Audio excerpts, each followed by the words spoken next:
Boss have had a bit of a rough ride the last couple of weeks with the release of their controversial PX-1 Plugout FX, but oh boy have they come out swinging with their latest release, the XS-1 Poly Shifter.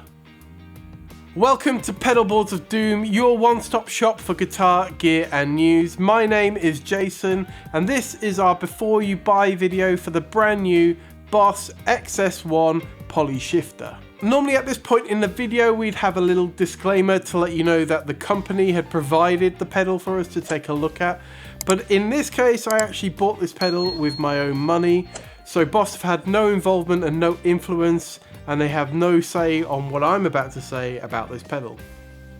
With that out of the way, let's get on with the video.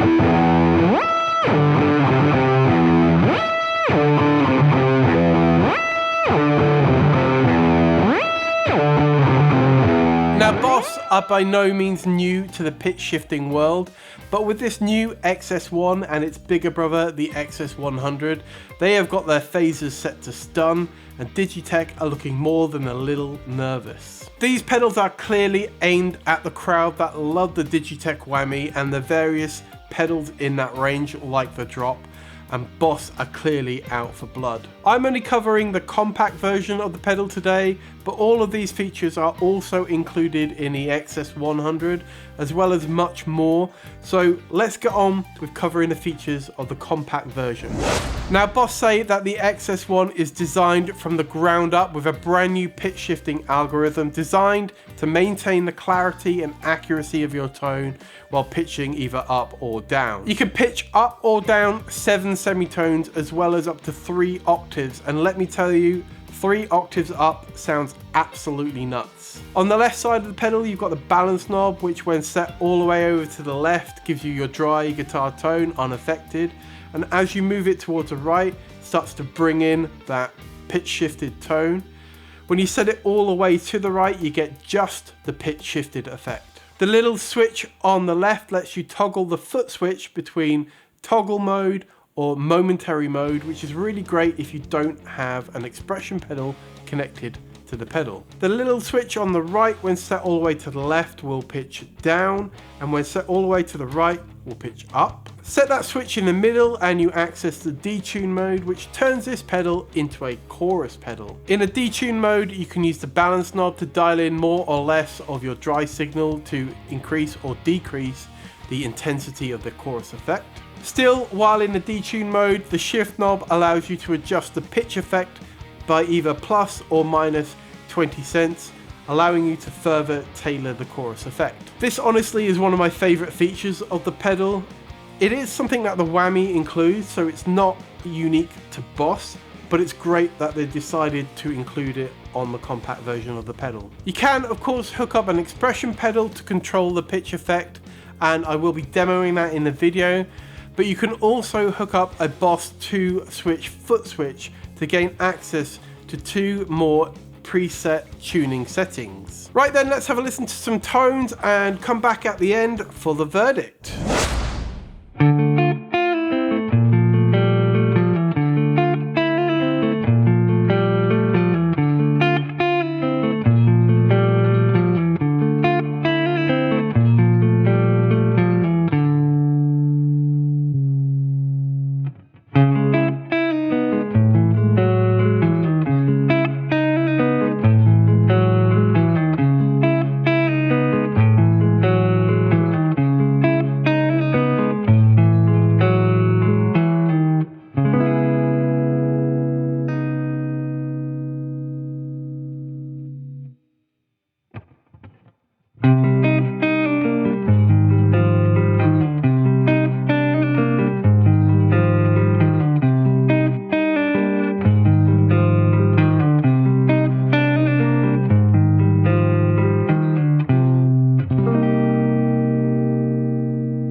Verdict time then.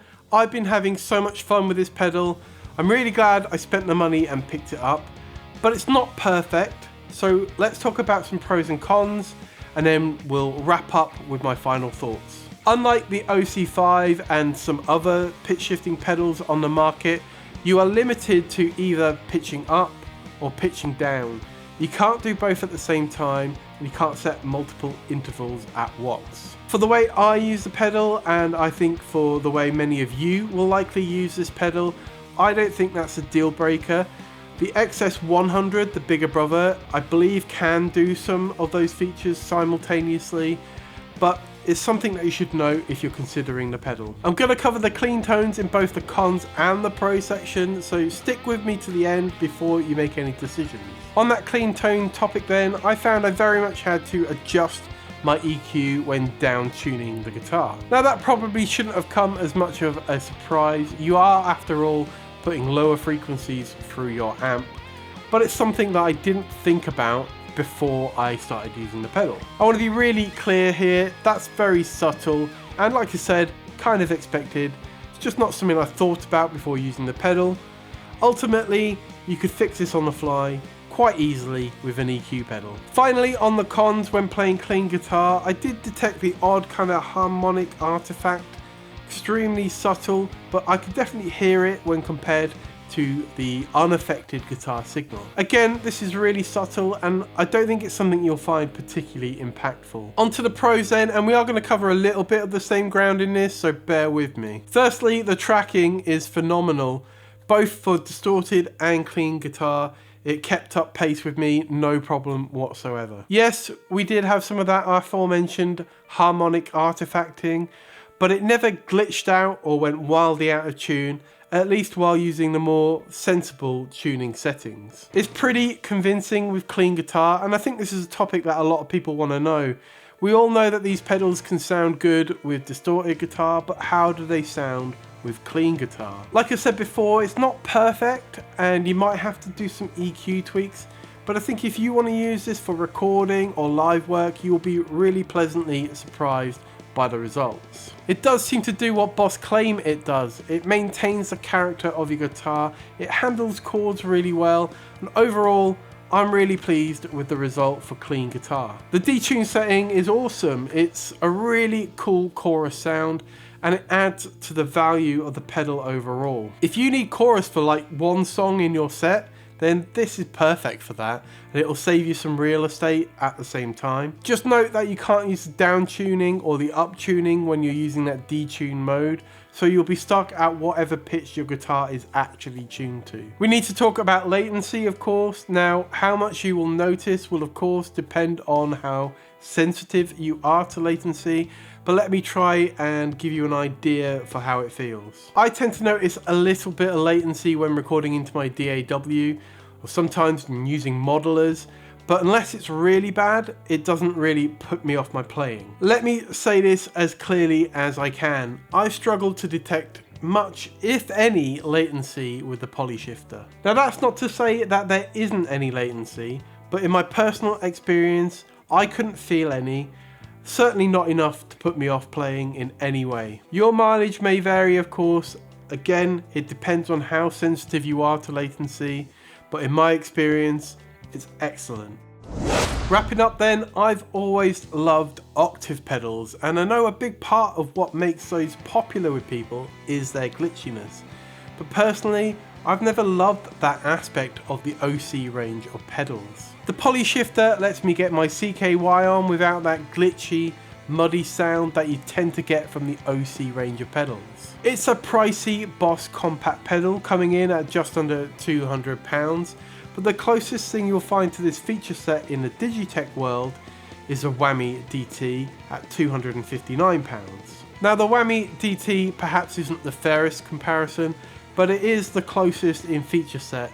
It's a much bigger pedal, and it does have a treadle, so it's hard to really compare the two. All that said, I think it's a fair price to pay for all the features that you get in this pedal. Like I said before, it's not perfect, but it's significantly better than any of the other pitch effects I've tried before. Now, some people do like the glitchiness of the whammy and the OC style pedals, and if that's you, then this pedal's probably not for you. But if you're a guitarist who works in multiple tunings, or you just really love octave and harmony effects, and you want the absolute best pitch shifting that Boss can offer, then I absolutely can recommend this pedal. Boss have walked that fine line between packing in a load of features but keeping it accessible and easy to use. Overall, it's an easy recommend from us here at Pedalboards of Doom. I hope this video helps you make an informed decision if you are on the fence about picking up the XS-1. If you did get something out of the video, please do consider liking and subscribing to the channel if you're not already. Do check us out on Instagram at Pedalboards of Doom, and of course head over to Facebook and join our massive group over there with over 200,000 users under the same Pedalboards of Doom name. On your screen now over here you'll see a video that YouTube thinks you will enjoy, so please, if you like what we're doing, have a look at that. I've been Jason for Pedalboards of Doom. Thanks again for watching, and I'll catch you in the next one. Cheers.